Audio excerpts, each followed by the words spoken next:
Okay, everybody, we took this week off, but we're going to share one of our classic episodes. Enjoy.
Okay, everybody, welcome to the ALL2REELTOO podcast.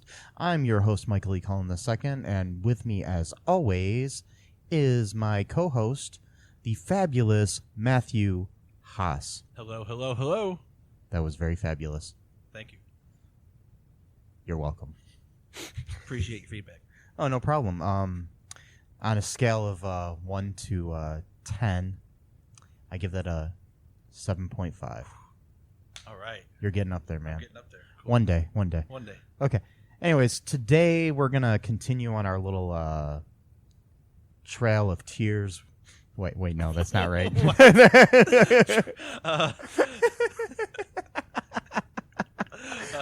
Okay, we're going to travel. We're traveling down the road of sad direct-to-video sequels. That's what I was trying to go for with the Trail of Tears. Which is nothing like the Trail of Tears. Not the real Trail of Tears. It's a Trail of Tears, not the Trail of Tears. It's on a much less lower stakes. Yeah, less dead people and stuff. Anyways, which applies to some dead people involved in. I mean, I'm sure maybe. And I think someone in the process of making direct-to-video sequels or just sequels in general, somebody's died. Yeah. Like, this is what I'm watching. This is it. This is what my life has come to, type of thing. Mm-hmm. Or this is what I'm directing or acting in. Yes. Rest in peace. Anyways, okay, today we're covering the first in the American Pie Presents series. American Pie Presents Band Camp, which is the fourth movie in the American Pie saga. Can we call it a saga? I think we can call it series, saga. Because there's 4 official American Pie movies, and then there's like 15 of these. No, there's only 4. Okay. There's only actually 4 American Pie Presents movies. There's this, and there's Naked Mile, and then there's some Beta House or something, and then there's I don't know what it was called, and then there's Book of Love. Yeah. See, I would always forgot that it was called American Pie Presents. I would always just call it American Pie Band Camp. Yeah. Because to me, American Pie Presents, that sounds weird because American Pie is a movie about things. So how can a movie present another movie? I don't know, whatever. And then, yeah. Well, I think they were trying to go for this whole like National Lampoon sort of thing in a way, but they did still connect it to the same high school and the same families and stuff, and some crossover characters. Yeah. So why don't you tell me a little bit about the story here for American Pie Band Camp? Okay, well, basically the whole movie is based on one long sex crime that goes on for about an hour and a half. So we'll just get that out of the way right there, from start to finish. So it basically starts off with Matt Stifler, who's the younger brother of Steve Stifler, who is pretty much just following in his brother's footsteps. He's kind of even more of a douchebag than his brother is, actually. And yes, played by this time Tad Hilgenbrink. Okay, yeah, Tad Hilgenbrink. So he was not Matt in the movies. They had a different actor who had since retired. Oh, okay, because he was just like a little kid in those movies. Yeah. And so basically, it starts off with they're going to the graduation for the seniors of that year, and they're going to do a prank on the band because in this movie, apparently there's like a complete all-out war between the football team and the band, which they refer to as the bandeez. I don't really understand. I mean, I know that like every high school, obviously the jocks, look down upon like stuff, people like in choir, but like this movie almost depicts it like it's almost like you're on one side or the other, like it's like like almost like a war. But anyway, so and it wasn't like that when you were in high school. No, I mean, yeah, some people would make fun of you if you were in a band, but it wasn't like it was like I'll get into. I don't want to get off track. Basically, yeah. So they Matt Stifler and his two buddies who are on the football team use pepper spray to spray all the band instruments where you have to use your mouth on, so that they'll basically get sick or not be able to play during the ceremony and just kind of ruin their day basically and embarrass them. And Matt Stifler ends up stealing what he thinks is a dildo basically, and he puts it in his pants, but it kind of like I guess touched up against the pepper spray bottle, so that started leaking in his pants. So then he starts feeling all terrible basically because of that. Then he's trying to wash You mean himself. it's not comfortable when you get pepper spray on your I don't think so. on your I wouldn't know. genitals? I wouldn't know, but okay. I would think not. Note to self. Okay, anyways, yeah. So he's washing himself, and then one of the guys from the band ends up falling over and accidentally pulling the curtain down, and everyone can see him basically, going to town on this water fountain. And then so this begins what I think is like the simultaneous underacting and overacting of the actors in this movie, where the band leader goes Stifler in the most stereotypical dumb. Yes. I mean, no offense to the actress, I'm sure she's great, but just from that line alone, I'm just like, yeah, I don't like that at all. Anyway, so he then gets sent to the guidance counselor, who's played by the Shermanator, and he claims that he's the actor Chris Owen from the previous, American Pie movies. Yeah. And also he was in like what movie? He was in like some movies in the 90s too. Like, oh yeah, he's Chris Owen's been in a lot of things. He was in Black Sheep, I know that, and then he was in some movie in the 90s where he played like one of the main characters. Anyway, so yeah, he's been in several movies like October Sky, Van Wilder. Yeah. Pretty sure. Yeah, back in the day he was in what was the name of that? Angus. That's right, Angus. He was like the best bud. Yeah, that's right. Okay. Yeah. I've seen that movie like 100 times. I should have remembered that. But yeah, I used to have that movie on VHS, and then I lent it to somebody, and they never returned it. Anyways, every time I think of that movie, that's what I think. Yes. Yeah, I remember because he told that story to me like yes. Over the years. I'm like, wait a minute, that story sounds familiar. I have yet to replace it, but I think I have the DVD somewhere. You can borrow that. I think I've got. I don't know. And it's okay. Anyway, it's not that great. We live in the world of digital movies, so we're okay. I liked that as a kid, but I think I've gotten over the Angus fad if there ever was one. Mm-hmm. But anyway, so the Angus McFadden. The Angus, yeah. Get it? Oh, I'm. It was a fad. Yeah. Okay. Anyways, let's go back to the story of American Pie Band Camp. Okay, so the Shermanator apparently is a time traveler. That's what he says. I'm not sure how that. You're not really sure if this is a delusion or like they're trying to imply that this is real.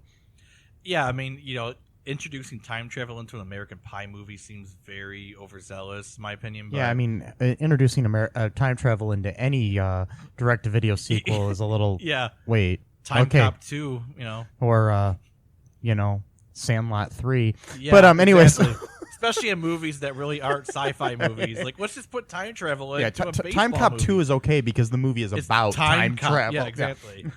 And I actually think Time Cop 2 was better than the first one, even though it was really? Yeah, I do. I haven't seen it in a long time. We have to watch it for this. It's all right. I think it's better. But anyway, so he's the guidance counselor, and so we're doing the math here. Okay, this movie was in 2005. Correct. American Pie 1 came out in 1999, so that would mean that this is 6 years after graduating high school, which means that he's 24 years old. And he's already the school guidance counselor. He must have really worked hard in college and really just. I mean, I don't know what it takes to become a guidance counselor. Well, I don't know either, but usually they're in their 30s or something, and not like in their early 20s doing it. I mean, usually you have to have guided your life somewhere in the first place to become a guidance counselor. But I mean, I don't know. So anyway, so he's the Shermanator or whatever his name is. He's a time traveler according to himself, and then as his punishment or rather redemption chance is to send him to band camp so he can learn from his mistake of, basically bullying the bandeez. Yeah, he just wants him to kind of just become friends with them and stuff. Yeah. In a way, I mean, maybe he'll see how they are, and then he'll realize that he doesn't want to pick on them anymore. Become less like his brother, basically. Yeah, because Steve Stifler is like just annoying. I do have to say this though. I think Matt, the character that he played, he really did take on a lot of the attributes of Steve Stifler. Like, even like the way he talked. And it was stuff almost like too that. much. It was almost I mean, I remember when the movie first came out, and a lot of the criticism and the different reviews of the movie were basically that he was sort of a carbon copy of Sean William Scott. Yeah, a little bit.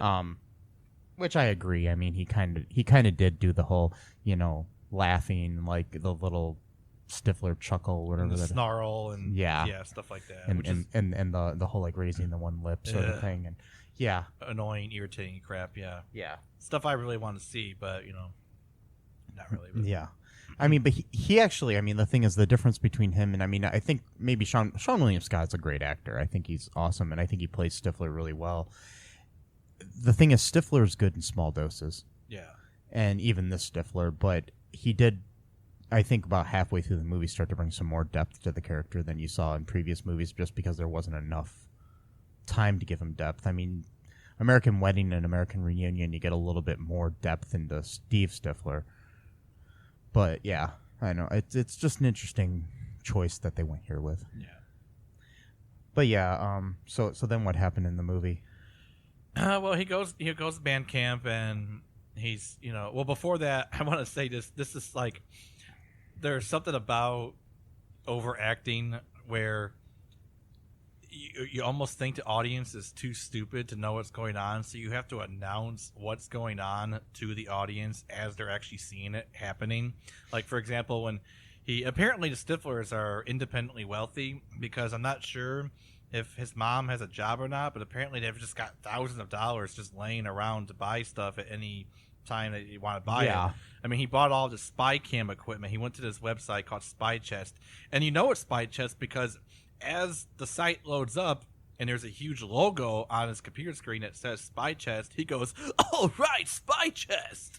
At the time of the movie's release, the website spychest.com was a real website at that time. Okay, wow. You could actually buy that stuff. So he actually went to a real website. It now redirects to some other website that doesn't have anything to do with that anymore. It redirects to a website,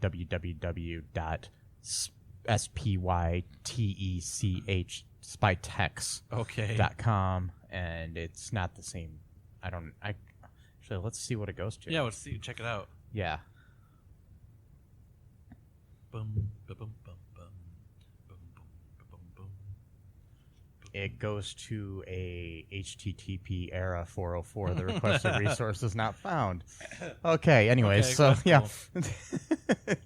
So I had to point that out. So he goes to band camp, and he has a bad first day because he doesn't respect anyone there, and he ends up I forgot what he ends up doing, something where he gets sent to the because rookies, as they're called, are supposed to wear a beanie all year or all summer or whatever, and like this like really uptight rich guy who's like comes from old money, he's like the king of this band camp every summer. He's basically is kind of picking on him, telling him that he's got to wear the beanie at all times. And then that's the character that this actor Matt Barr plays, named Brandon Vandekamp. Vandekamp. Okay.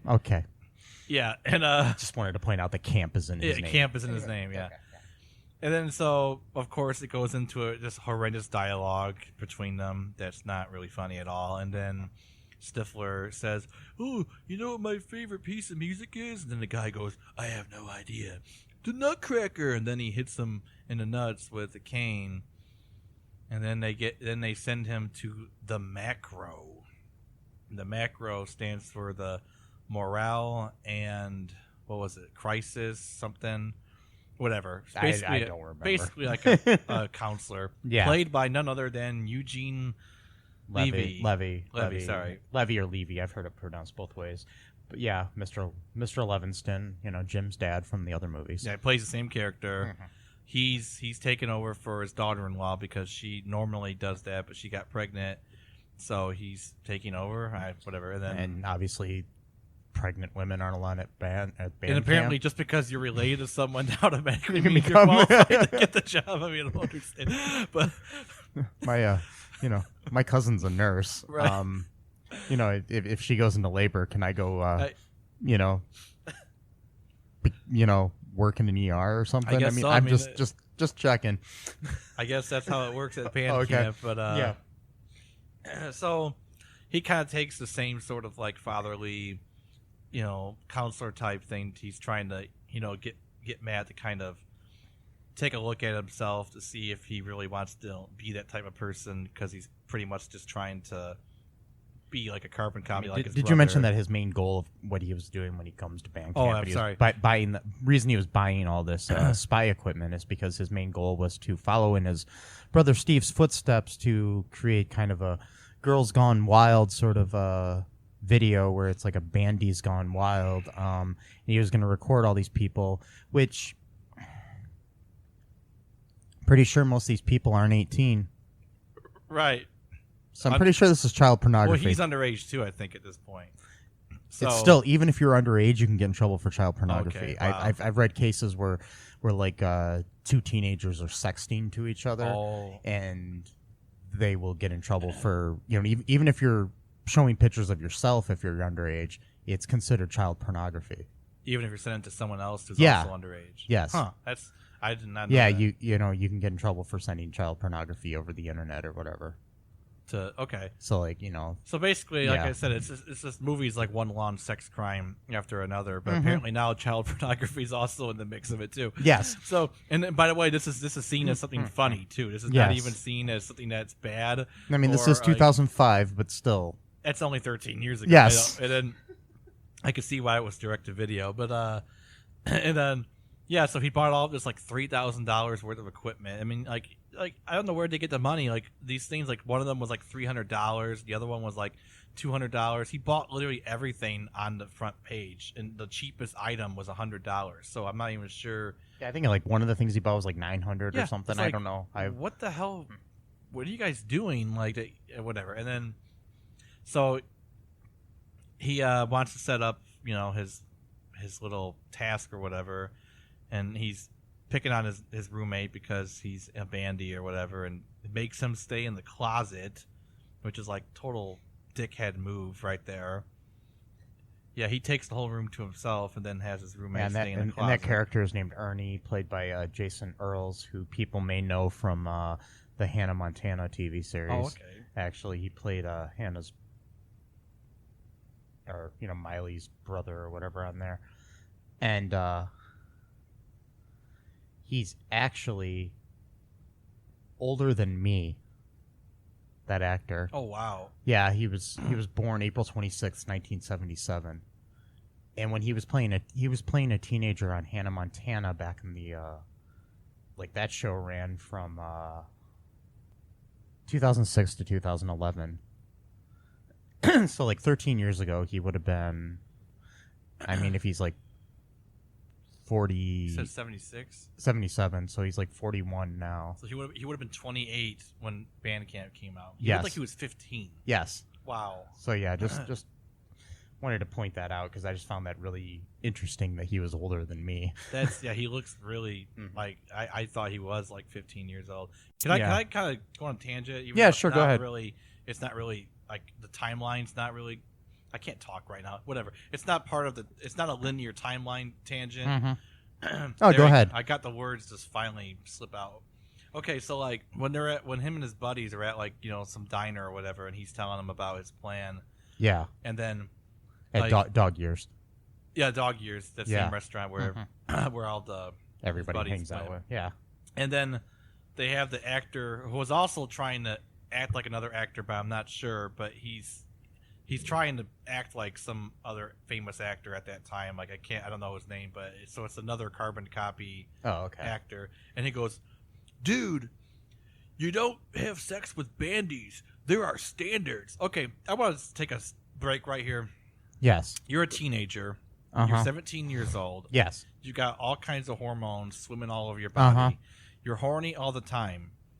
You're on the football team. Yes. You're telling me that there's such thing as standards that you won't have sex with someone in the band, even if you are attracted to them, because of this unspoken war between the band and the football team. Not to mention, every girl I saw in that band was like a 10. And the counselors, I mean, like literally everyone, even the nurse who's like in her 40s was, pretty attractive. It's like whatever. She was a former, she's a former actress who is known for Ginger Lynn. She is actually known for like kind of like a softcore pornography actress.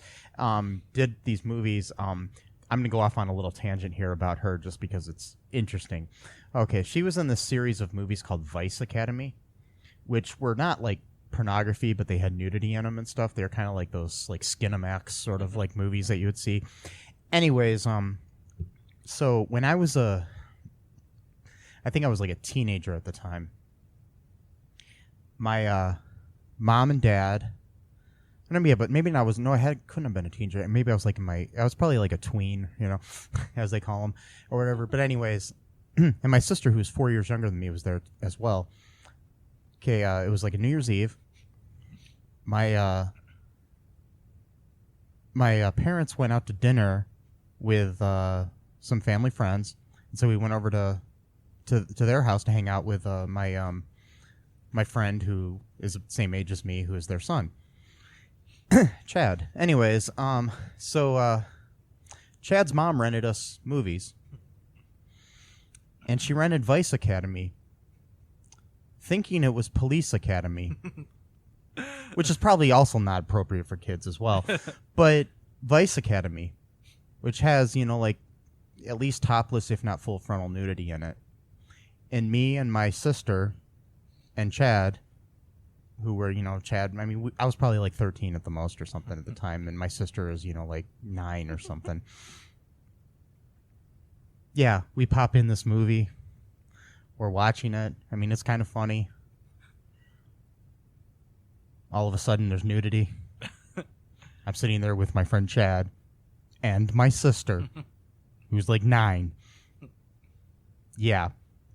Anyways, that was just a little aside. Weird times. So anytime I think of Ginger Lynn, I think of that night where we watched Vice Academy. Did you watch the whole movie? I don't think so. I don't remember. Maybe watch like half hour and then. Yeah, but I mean, it's like, all of a sudden Ginger Lynn's topless in the movie, and I'm just like, yeah. Wow. Mm-hmm. And let me mention again, I think my sister was about 9. God. Okay, so, yeah. So having her in a movie was probably intentional then. Yeah, I mean, I'm sure it was like a throwback if anybody that saw Vice Academy. I know who that is. Yeah, type of sort of thing, yeah. And it's kind of interesting because she plays kind of like a prudish, in this kind of movie, mm-hmm. that was probably intentional. You get it? Yeah. Because we got to do everything ironic in this movie. But anyway, so that was just a kind of tangent about the whole bandy. Like, we don't screw bandies thing. It's like, yes, okay, whatever. And then like later on, when apparently like I guess all of his friends are rich too, because they call him from like some club, which I'm not sure how they got into because they're 17 years old, and they're drinking Brazilian rum. They had to mention the fact that it was Brazilian rum, which now you can get Brazilian rum at any liquor store you want, but maybe back then that was like new to Americans. Okay. Yeah, they had to mention it. We're drinking Brazilian rum, like it was somehow. I tried Brazilian rum. No offense, I'm sure that it's great. People like it.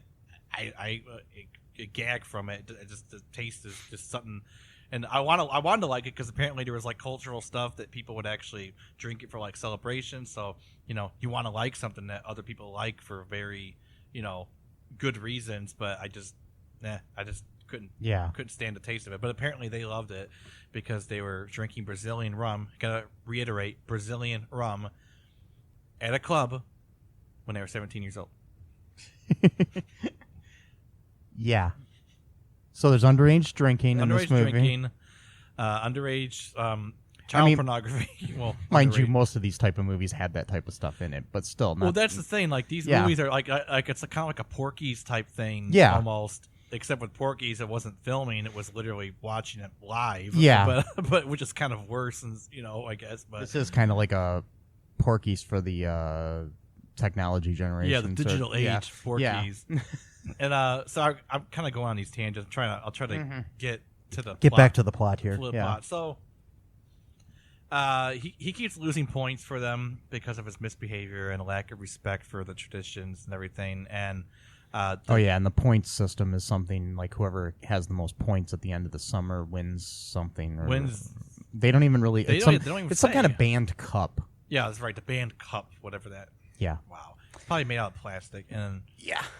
But they really care about this band cup, so this two guys from the band kidnap him at night, and they super glue his beanie onto his head, and then fill his nostrils up with peppermint toothpaste as punishment for the pepper spray earlier in the year. Which, that's kind of fine. They said this was punishment. I'm thinking, peppermint toothpaste versus pepper spray. I'm not sure if that's equal punishment, but the thing is, it's in your nostrils. It doesn't matter what it is, honestly. Oh, that's true.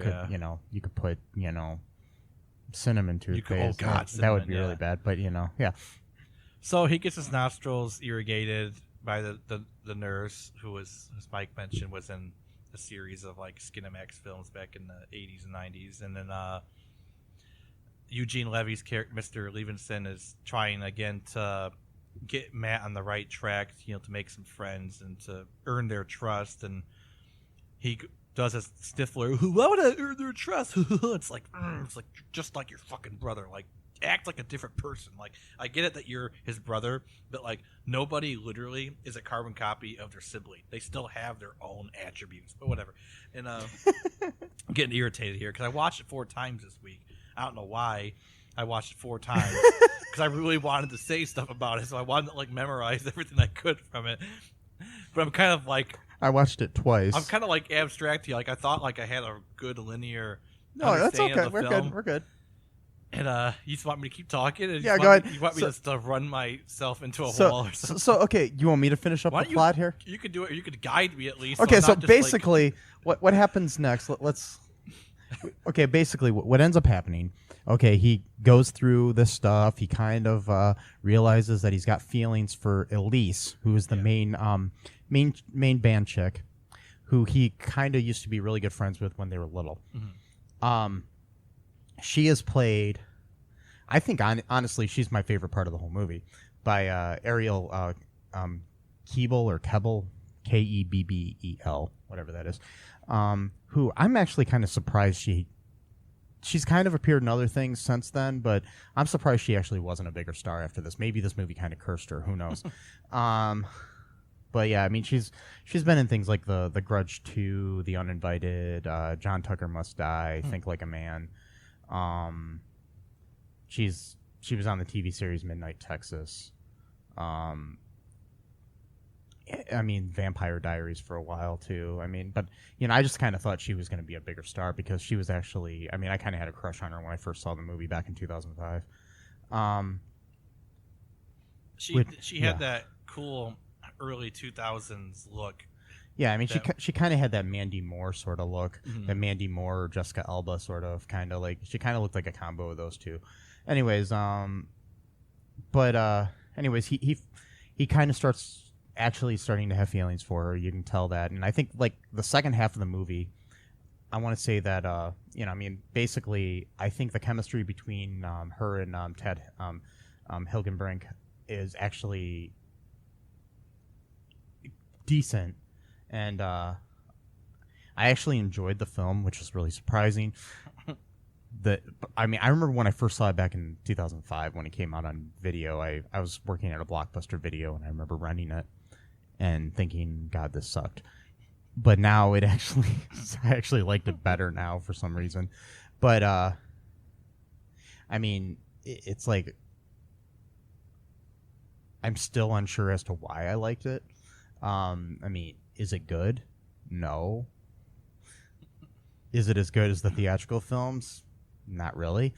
But around halfway through the film, it actually begins to find its own voice and heart, I think. It's kind of its own thing after a while. It's not necessarily just a carbon copy of the movies like I thought it would probably end up being.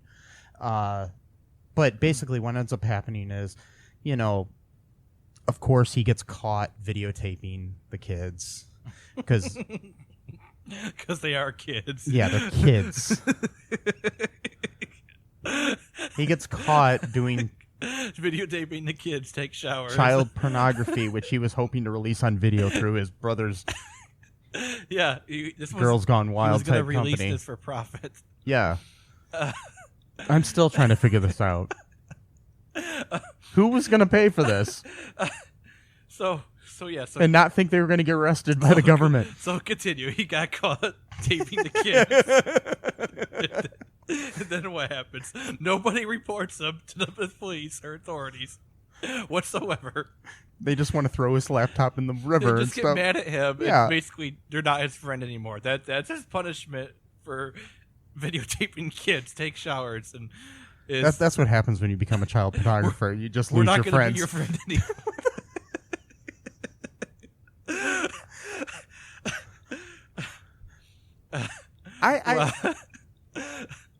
I'm still just stuck on this. Anyways, how in 2005 did they think this was okay? Just the way he said it, he got caught taping the kids. The kids. Because they are kids. Yes. Because that's the thing, too. We don't know how young some of these people are. He's 17, but some of them might be 14. I mean, even if he's 18. Right. Or that'd be worse if he's 18. But still. And even if some of them are, I don't know. It's just still weird. I don't think all of them are 18. No. I mean, the actors playing them obviously are. Well, I mean, yeah. some of them are almost 40, but not really. No, I'm just joking. No, he was 28. I know, I'm just joking. But... So he gets caught taping the kids, and then they're like, "Well, we're not going to be your friend anymore." Basically, because what happened was his cheerleader friends came to the camp for some reason to do something. Well, they were going to be part of the show or something. Because the cheerleaders joined with the band. Yeah, which made no sense. Anyways, I know.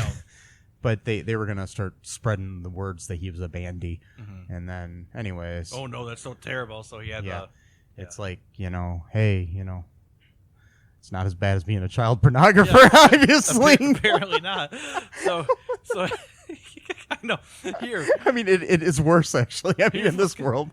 I'm gonna these cheerleaders I don't even like that much. I only like one of them, and I just tolerate the other three because they're always with her. Yeah. And one of those friends, not the one I like, one of her friends is gonna threaten to email. By the way. Email, not post on Facebook. Well, because there wasn't really Facebook. No. There wasn't Facebook until like 5 years later or something. Well, yeah, and then there was MySpace. But yeah, I'm going to email everyone that you're a bandy. He thinks, no, child pornography is better than being called a bandy. Because that's the Stifler mentality, I guess. Whatever's the worst option, that's where you're going to go. Okay, so... Anyway. Yeah, anyways, then... Anyways, so, like... He decides that he wants to try to redeem himself after getting caught. Taping a kid. Yeah. I just can't get over that. And me either. Okay, but you remember that? Oh, sorry. Go ahead. Go ahead. Go ahead. Well, you remember that moment of redemption, though, where he sees Elise taking off her shirt in the shower, and then he puts the laptop down, and then his roommate's like smiles, like, "Oh, he's becoming a good man now." It's like, no, he's not. He's still committing a sex crime. Just because he's not watching her take the shower doesn't mean he's still not recording it. But that was apparently like. He's such a good man because he doesn't want to watch the one girl get undressed, but he's okay watching his roommate have sex with a girl, and the big black dude, whatever his name was, have sex with the one of the camp counselors who, I mean, I'm not trying to be. She looks like a porn star, and I don't mean that in any. Well, I mean, like, she just looks like she's got like the great, she's very attractive, like. From what I understand, she's not a porn star, but she was a Playboy playmate. Oh, okay. So you were close. Anyways. Because apparently everyone who works in this place... That's Angela Little was the name of that actress. Okay, and she was actually kind of good, though. Yeah. She didn't have a lot of lines, because, let's face it, this is a guy's movie, apparently. Yeah. Guys who are into taping and talking about people who were much older than the characters they were playing. She was born in 1972. Okay, so she would have been 33 at this time. Yeah. In life. In real life, okay. Yes. She looked pretty good. Yeah. For 33. I mean, I'm not saying that you can't look at 33, but I mean, she looked like she was like. She still looked like a teenager. Right. Yeah. But yeah, suffice to say, she didn't have a whole lot of lines. None of the women did, except for Elise. Elise and Chloe are probably the only female characters that had any kind of. Chloe, who was played by Crystal Lightning. Right, I looked her up today. That's a great name. Yes, Crystal it is. Lightning. Is that a real name or is I don't know. That's such a cool name, though. Crystal Lightning. Yeah. She's actually a musician. It was Crystal Lee Lightning as what she went by in this movie, but I don't know. I wonder if that's her real name.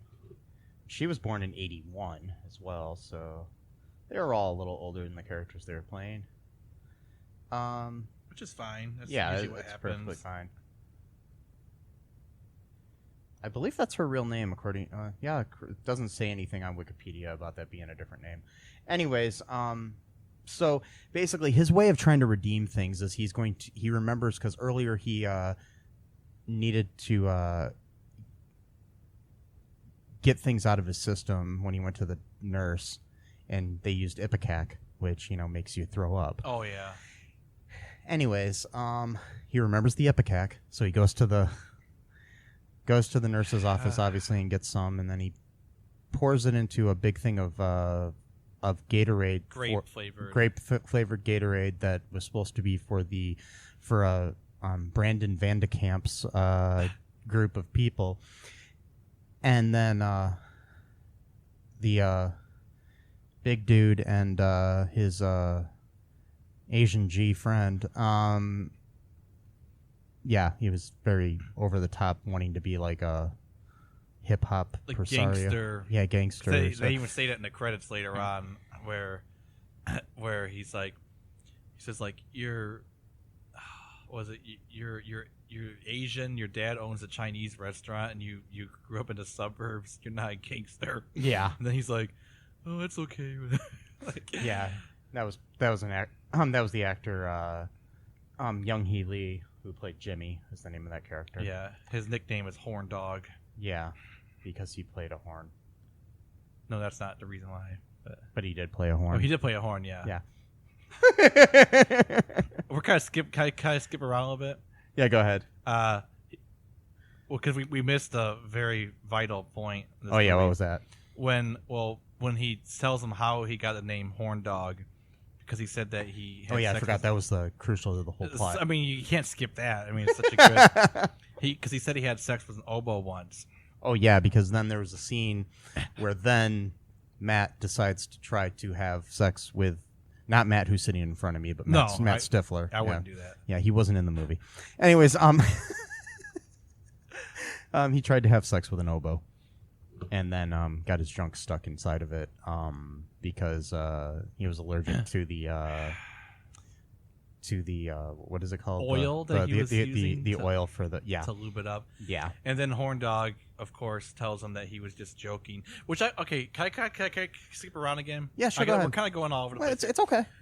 This movie has so many weird things to it that I don't think were intentionally meant to be weird. Yeah. But when you actually listen to them and you start shaking your head like, did the writers really think this through? Like, for example, the whole, we could see the word spy chest completely on someone's computer screen and he's got to go, oh, spy chest, all right. Like, you don't know. That's one thing.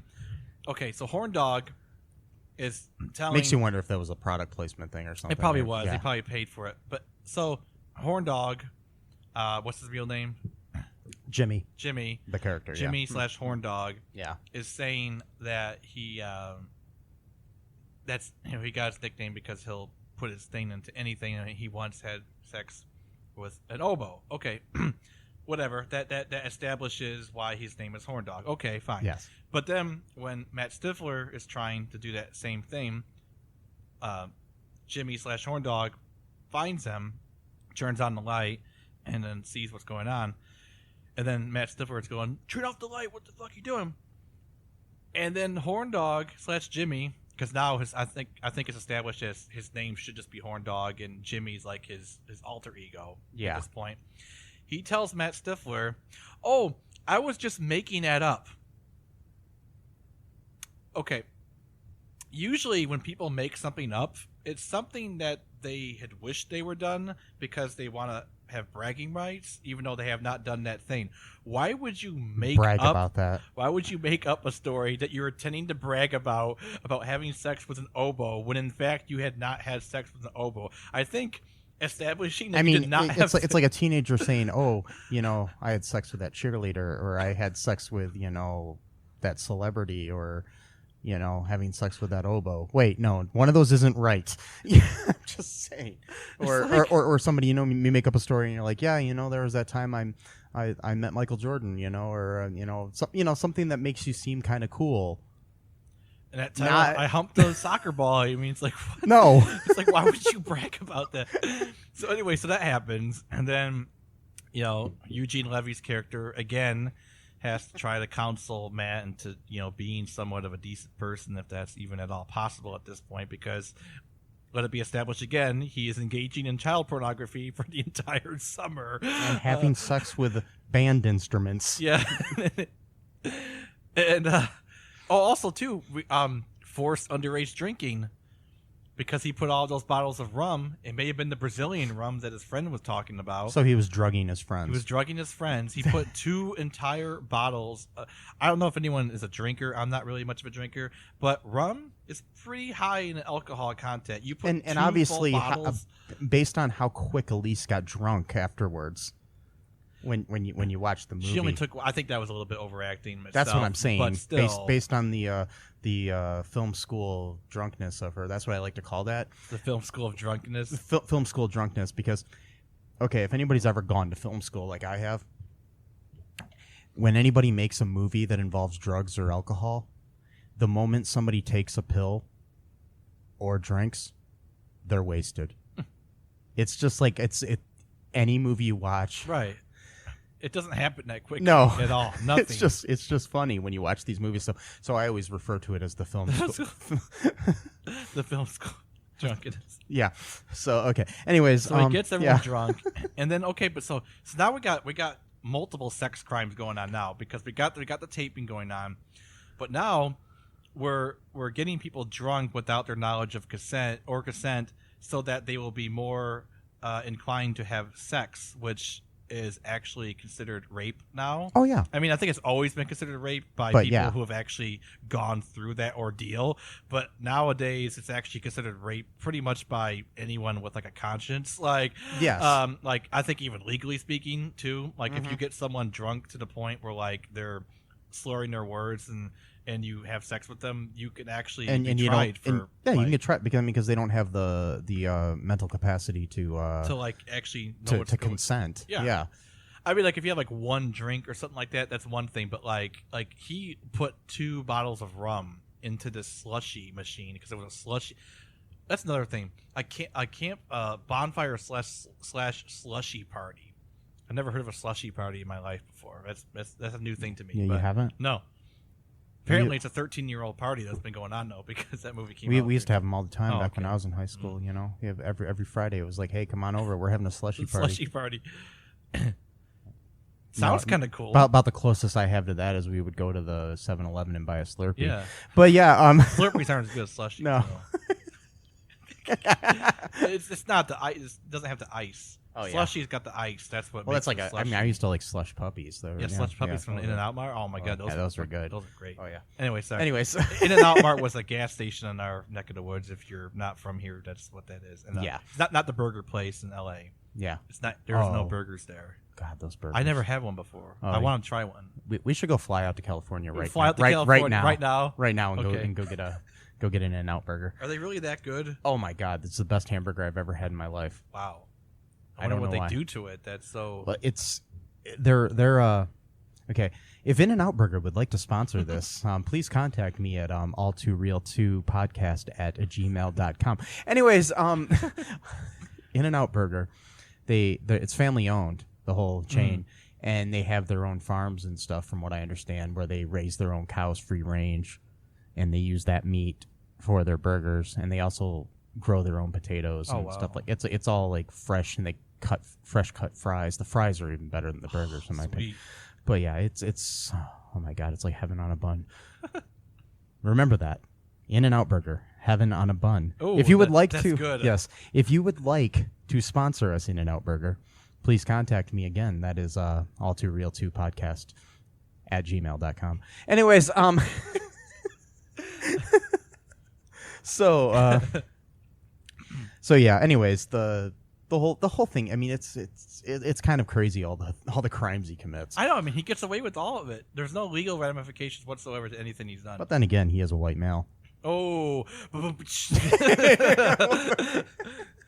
was a good one. Yeah. So, I mean, he kind of looks like that.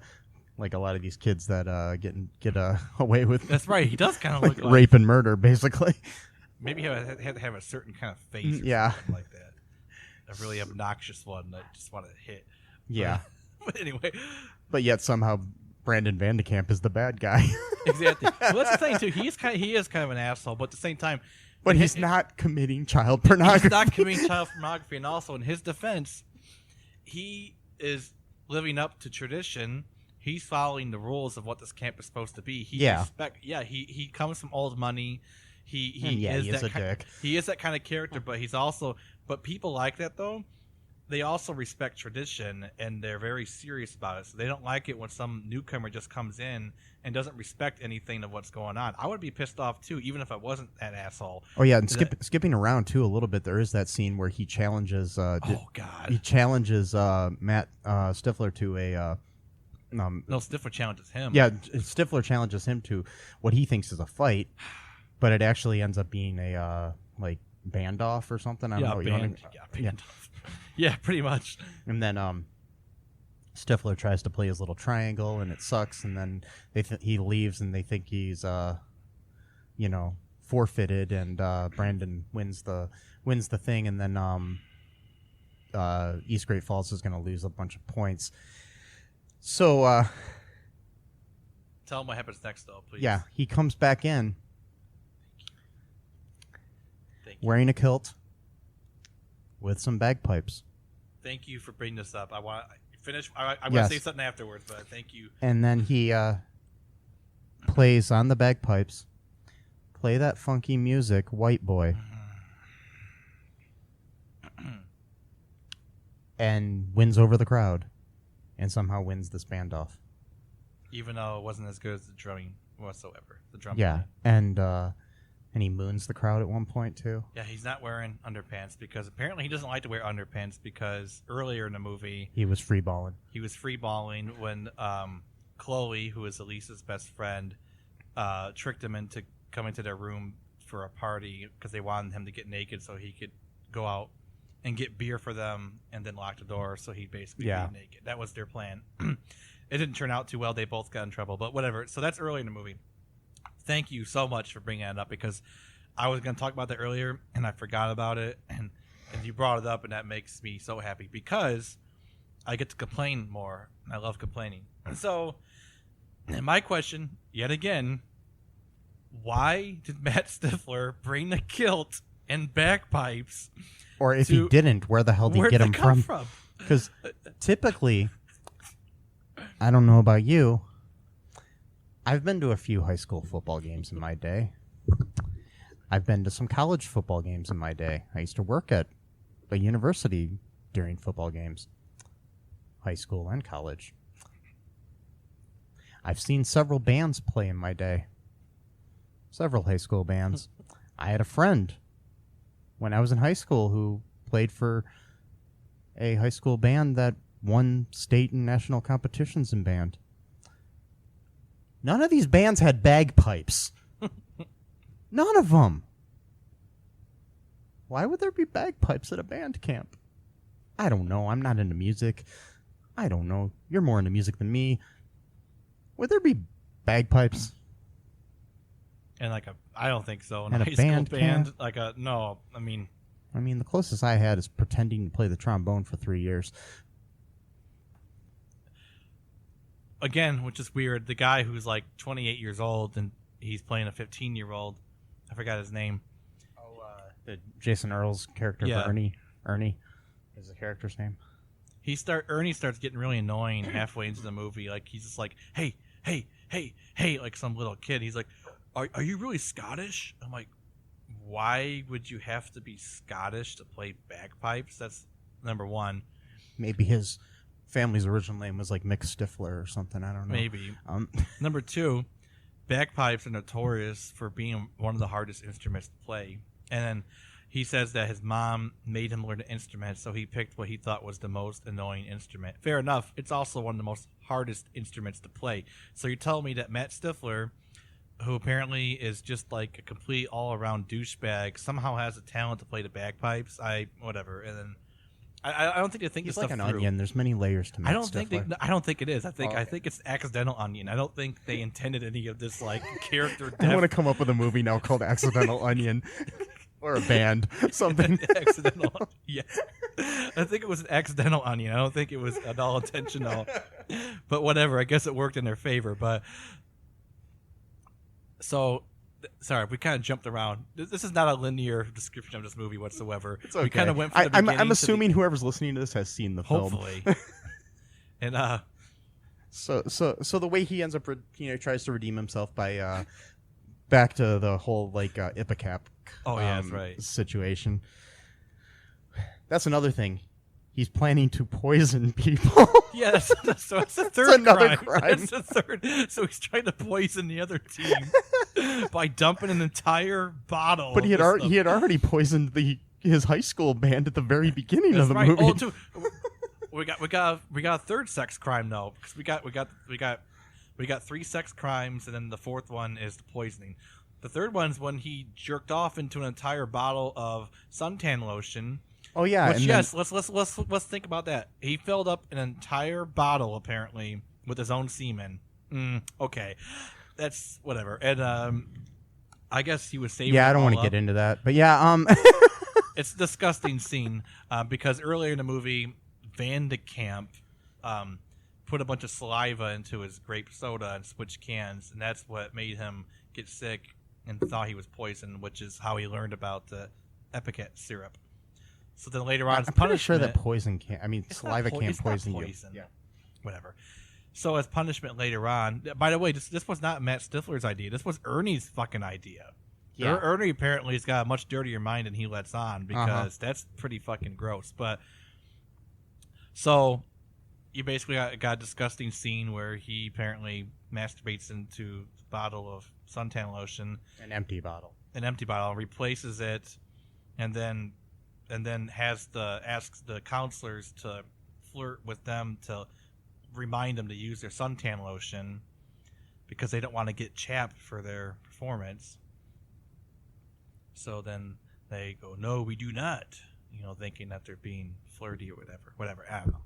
I'm not sure how these people react in real life, but but then Brandon and his buddies put semen all over their face. That was such a disgusting scene. That scene I could have done without. I mean, there's a few in this movie I could have done without, but that one's just. I mean, like in the first American Pie movie, it was seen as such a gross big deal when Stifler basically finished into a cup, but he wasn't trying to do anything. Somebody else did. Oh, that's right. And he drank it. Okay. And that was seen as like this gross thing, which it is. The thing is, though, that was unintentional. and that was still seen as horrible. This was an active plan, which again is sex crime number 3.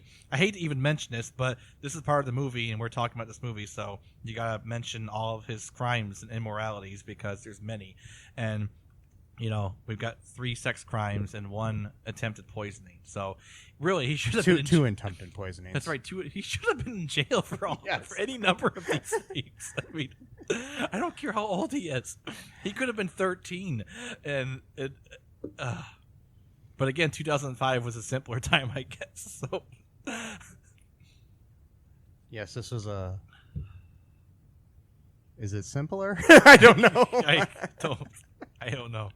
Anyways, so basically, what ends up happening is they switch the Gatorade or Kool-Aid or whatever the hell they are coolers, the lids for them. So because the guys from East Great Falls want grape instead they don't want orange. Don't want orange. So that ends up giving them the one with the Ipecac. Yeah. The other team, of course, gets to go first, and they do their little brilliant performance. It was actually pretty good. Yeah, and then right when East Great Falls is about to go out and do theirs, they all start vomiting purple drink. Which I gotta say something about that, though. I mean, this was an entire bottle dumped into a huge cooler. I mean, wouldn't it kind of... I mean, dissipate in there. That's what I'm saying. Yeah. Like, it's not like you're drinking a whole bottle to yourself. I mean, it's like it's moved around the whole. I mean, I don't know how Ipecac works. Maybe, I don't know either. Maybe you only need a little bit to maybe create the gag reflex thing or whatever. I don't know. The whole. So they throw up, and then they ruin their chances of winning the cup. The band cup, And then there's another thing. There's another crime committed right before this happens. Oh, really? It's not committed by Stifler. It's committed by the whole East Great Falls team. Right after they drink their grape drink, they all litter. Oh, that's right. I was gonna. It bothered me. Throw their cups. The second time I watched the movie, I noticed it more, and I'm like, they're just throwing their cups on the ground. They're like, we're gonna win this, and they throw them down. It's just like they're littering. It was, and that's the worst crime of all in this whole movie. The whole movie. Wait, no, it's not. Crime. So Stifler committed 5 crimes in this movie, and then the rest of, I think they should just shut down East Great Falls. I think so. I mean, but yeah. Anyways, so then they lose the thing. Tad and his, I mean not Tad. Is it Tad or Brian? What is it? Brandon and his band win the whole thing. Yeah, of course. And then they go home, and Brandon wins a scholarship to the Robard School or something. Made up school or whatever. I don't know if that Robards or something. I don't know if it was a tribute to Jason Robards or something or what. I don't know. But I don't know why you would have a tribute to Jason Robards in an American Pie movie, but let's just go with that. I mean, he was a great actor, but let's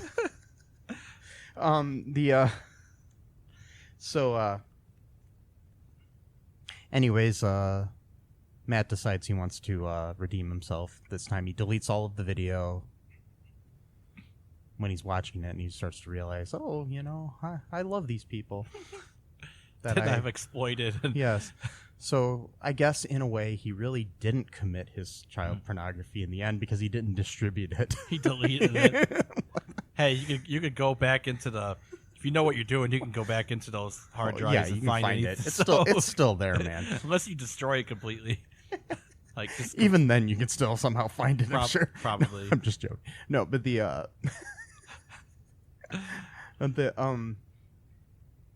but anyways, he deletes that, and then he decides to help. He wants to try to help get Elise her little scholarship to the her scholarship to the Jason Robards School, and they create a fake letter from the dean of the school or something. Crime number 6, fraud. Yeah. Sorry, I mean he's totally he's totally pulling a Catch Me If You Can sort of crime here, and does he even have the intelligence for this stuff? I don't think he does. I don't know. Again, accidental but he did get the whole band involved, so I'm sure between all of them they have the intelligence. And with he gets him he gets her the little letter, and then she goes and finds out that it's not there, and then she goes outside after breaking her heel and stuff, and cutely falling and stuff, and he's playing his bagpipes in a tuxedo, and then all of a sudden the whole band appears behind him, and they play the song. The dean comes out, hears the song, and then it's like, hey, let's go talk about that scholarship. And then it turns out that Brandon Vandekamp plagiarized the song that he played at band camp, and then Matt and Elise kiss, and the credits roll. Yeah, no punishment for anything he's done. Okay. Completely not culpable whatsoever. He gets the girl, even though he filmed her taking showers. So let's take this into account. What's the moral of the movie? The moral of the movie is, if you look like Matt Stifler, you could pretty much get away with anything as long as it's 2005. And you're a white male. Well, I'm pretty sure you could still get in trouble if you're a white male. Possibly. I mean, if I go off and maybe shoot not someone, today, though. Well, maybe not today. Because, Anyways, let's not get political. But okay, so the moral of the lesson is you can poison people, you can litter, you can take kids, you can drug people. Yeah, you can record kids having sex and getting naked without their permission. Or knowledge. Which, even if they did give their permission, still, it gets still off. Yeah, it would still be child pornography even if they gave permission. Like, they don't have to. They said it was totally fine. That makes it okay. No big deal. No. So basically, the thing is, it's like, okay, commit sex crimes, poison people, and litter, and nothing happens to you. That's band camp for you. Yes. So, would you recommend this movie to anyone? Morally, no. Either way, it's a terrible lesson. It's such a terrible lesson. I did like the movie, though. I don't know why. It has a weird charm to it. I think it's because it's 2005, and for some reason that year. I mean, because honestly, if you watch any of the American Pie movies, not just the direct-to-video ones, there's a lot of kind of moralistically crazy things going on, like, a lot of spying on people, recording them without their knowledge. Even Jim did that in the first one. The first one, he records the foreign exchange student chick, Nadia or whatever her name is. Yeah, the Shannon Elizabeth character, who later got with Shermanator. Yeah, later on. I think. Yes. Yeah. So. Yeah, they're all very questionable, but this was a simpler time, as you said, so it's hard to say. But I will tell you that, I mean, the movie starts out a little rough, very carbon copy Stifler and all of that, but I think about halfway through, the chemistry between the two leads kind of saves the movie. If you had other people cast, it might not have. I mean, one of the people considered for the role of Elise was Rachel Bilson. Here's a little bit of trivia here that we got.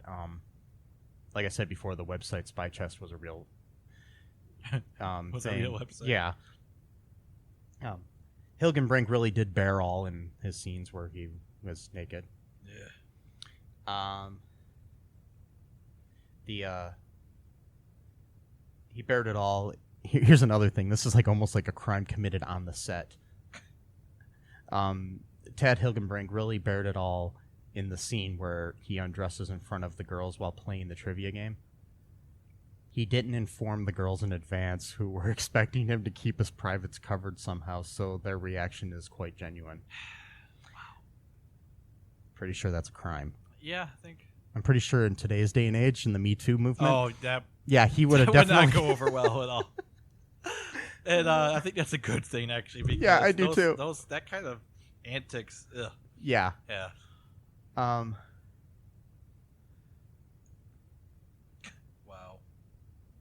Yeah, the Eli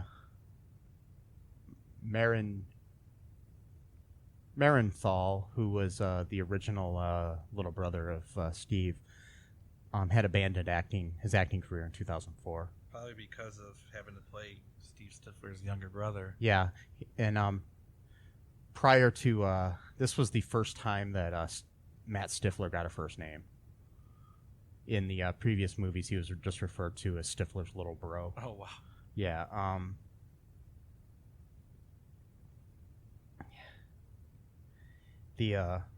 Jason Earls, who plays the nerdy band camp member Ernie, he went on to star in the family-friendly Disney Channel show Hannah Montana, as I said. And again, he's 90 years old and playing a teenager. But anyways. 90 years old. Wow. No, he's 28 at the time. Okay. Wow. But yeah, it's just kind of funny. He went on after this to then appear in a really family-friendly TV show. Right. He did the reverse Miley Cyrus. Wow. Yeah, because Miley Cyrus kind of went all crazy and raunchy afterwards. Right. He kind of did it first, and then which is kind of funny in this day and age because somehow he was okay to make this movie and then work for Disney. But today, you'll have somebody like James Gunn who makes bad jokes who gets fired from Disney. Right. Kind of a reversal, yeah. Yeah, it's just kind of weird. Maybe this movie is what kind of triggered this questioning of his life. Did I actually just make a movie where multiple sex crimes were committed on a daily basis? Yes. I took part in some of these crimes? Yes. By helping them? I mean, I know he's just an actor in the movie, so we can't blame this, this guy for it or anything, but it's just kind of funny that he would go on to be part of this, But then again, there's this one actor on The Sweet Life of Zack and Cody or whatever who had actually killed a man. So it's not like there's not a history of this type of thing in Disney. Right. And I mean, Disney himself was possibly an anti-Semite. But anyways, we're going to just go. Yeah. So we'll save that all for another day. But so yeah, I think that's about it. Anything else you want to say about the movie before we wrap this up here? I've said everything I need to say. Okay. So if you have a time machine and want to go back to 2005, obviously the morals were different back then. I'm not saying you should go back and commit sex crimes. I'm just saying if you look like Matt Stifler, you might be able to get away with it. And by no means do I suggest that. Okay, this has been the ALL2REELTOO podcast. Make sure you follow us on social media, give us money if you can, and all that good stuff. I'm done right now. Bye-bye. Take care. Thanks for listening to ALL2REELTOO podcast, a Cullen Park production. Produced and edited by Michael E. Cullen II. Music by Matthew Hawes. Subscribe and share the show. Visit us at cullenpark.com.